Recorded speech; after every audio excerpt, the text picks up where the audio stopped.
Ayan. Oops, stay there. So we decided na dyan na muna sila sa floor matutulog.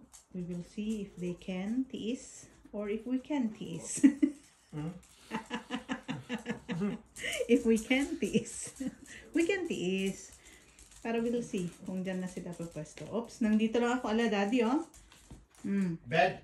Bed. Go. Go to your bed. Kita nyo lang ako. Umalis na naman kayo dun, ha? Go. Go to your bed. Hindi ko na ma-imagine kung kailan naging ganito kaluwag uli ang kama natin. Na tayo lang, oh. Diba? Ganda. Sarap. Kaya yung mga babies, doon na lang muna sila.